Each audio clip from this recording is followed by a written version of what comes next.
Question 26 is really an extension of 25. Essentially, we get asked, I have solar PV on my roof, so solar electric panels on the roof, and I'm looking at a system like EDDI or iBoost, which will take that electricity off the roof and heat my cylinder. So I'm going to explain a little bit more how that works. So what you can do when in the UK is when you make electricity up on the roof, you can do one of two things with it. You can either use it yourself, turn on the lights and the washing machine and so on, or you can export it back into the grid. But the problem with exporting it back into the grid is the grid only gives you 5 pence for every unit you put back in, but you buy the electricity at 33 pence. So it's a bit of a rip-off to give it back. You don't want to do that. Now, a lot of people are going for things like batteries and so on, which we'll cover later.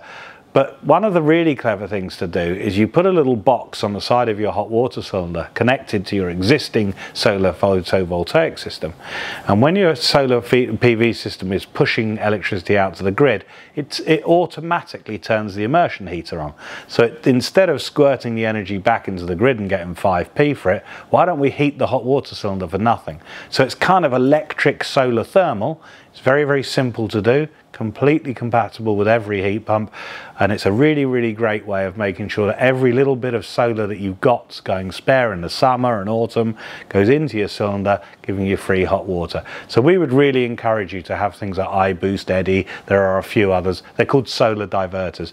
It's a really, really good way, really, really lovely technology to work with a heat pump. One of the questions that also comes along when we talk about solar PV and heat pumps is we get a lot of people saying, it's fantastic, I'm making this electricity up on the roof, I'm going to use that to drive my heat pump and heat my house. And it is a really, really wonderful idea, but it's slightly flawed. Let me explain. In the graphic you can see in this graph here, there are two lines. One of the lines shows the amount of heat or amount of electricity we're going to use per month to heat your house. And not surprisingly, you can see you use a lot of heat in the winter, in January, February, March, etc., dropping quickly away and then rising up again as we get into October, November, December. The other line that you can see is the output of your solar PV panel, and this is the total reverse. So not surprisingly, you get lots and lots of free electricity off the roof in summer and much, much less in the winter.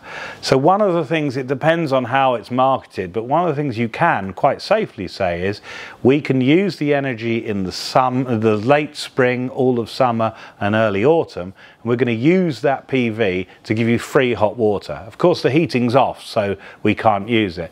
But once we get into the winter months, especially the dark and dismal November, December, January, the PV panels aren't really doing much, so they can't supply you with the heat when you need it most. So do the two work together? Yes, but it is very, very unlikely that you're going to be able to drive all of your heating all year long using a PV system, unless you live somewhere very, very sunny. Where I live, it's not very sunny in November at night time.